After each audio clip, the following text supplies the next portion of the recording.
It's important to know, of course, how to adjust any of the individual input channels, and here's how you do it on the Surface. Now, one feature that the Surface has, which the iPad does not offer, and is kind of handy, is here on the home screen. If you press home and look at the LCD, you'll see these 4 icons. The third says preamps. If you touch it, it then says fat channel encoders set to preamp level. So that means that all these encoders here are now being used to adjust the input volume or the trim or the sensitivity of preamps 1 through 16. And then if I hit the B bank, it's adjusting channels 17 to 32, how live they are. So that also gives you a quick readout of whether there's input gain on these channels or not. You can see that some of them are down around 0.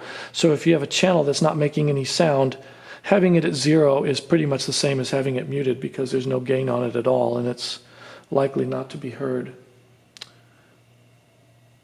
So getting back to the home screen, if I choose an individual channel, and I choose that by hitting select. So let's say I hit select on channel 2, which is set up as a vocal channel. Then here you can see here's the preamp gain. HPF stands for high pass filter. I'm not going to get into all these things right now. That's the subject of another video. But here's where you turn the gate on or off and how you edit it. Here's where you turn the compressor on or off and how you edit it, limiter and equalizer. And this LCD screen plays a much bigger role than it used to on the old board because you need to see what's going on in there. Like if I hit edit on the gate, I can see what's happening and I adjust them, and I have to be able to turn certain things on or off in here. And yeah, as you see, you end up having to use this LCD a lot more than you used to. Likewise, the parametric EQ, if I hit edit on it, then I turn stuff on and off, or I make all these adjustments. I have to touch things in here and then turn them up and down. One thing that's a little bit awkward about this new system is that unlike the iPad, I can't adjust the parametric EQ now by just touching this and dragging it and clicking it and moving it. I now have to use these encoders in a way that's, I don't know, a little awkward to me, which is why I kind of prefer using the iPad. Now, if I want to load a channel preset, let's say I've got channel 8 here, and currently gain is all the way down and nothing is assigned to it, and I want to turn it into a vocal channel, well, then I can select it, and then here in the load setting, in the where it says channel, I hit load, and then I get a list of all of my channels here. And there's a whole bunch of them up at the top that are presets that came from the factory. I may end up deleting these because I ended up just not using them ever. But here's the SM58 one that I created. If I press this and then hit recall, then it recalls it, and it's got some gating set, and it's got the EQ set a certain way. I have the high frequencies attenuated a tiny bit so that that's not too harsh sounding. Now, one thing about loading these fat channel presets, if I come over here, you'll see that the preamp input gain is still 0. That's the preamp trim is not something that is recalled with the fat channel setting. So you need to manually put that up to something way up here around 35 decibels, which is a good starting point for the vocal channels. So that's important to keep in mind, that you have to adjust that manually even if you load a preset.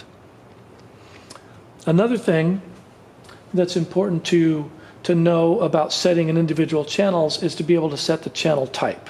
So for example, I've set channel 8 up with the right, the right EQ and the gate and compression, let's say, but the system doesn't yet know that it's a vocal mic, and it's important for the automatically created groups.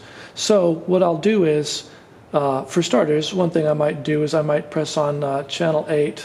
That doesn't work there. It's here. I had to hit the gear icon, and then I can go here and can give it a different label. So let's say I kill this and call it vocal channel. Actually, in this case, I think I'm going to leave it blank because it fits in better with what I'm about to show you.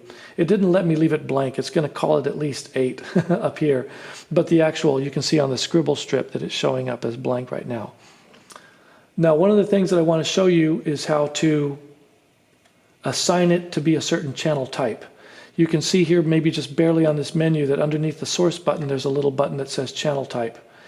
This is easier to do on the iPad, and there's another video for that. But I just want to show you here that it is possible to do it here as well. So there's different categories of instruments. So in this case, it's a vocal channel. And let's say I want to say that it's a backup vocal or a vocal mic. Then I hit that. Nope, not vocal cue. Hang on. I'm not pressing what I think I'm pressing. Wow, that's weird. Oh, backup vocals. Okay. So I hit vocals, backup vocals. And now the system understands that this channel is a backup vocal, and it's even changed the name by default. So let's say I called it speech. Then now it says that channel 8 is speech. And that's handy for several reasons. It'll automatically set the label for you, but also when we use the different groups later, it'll be automatically set as a vocal group.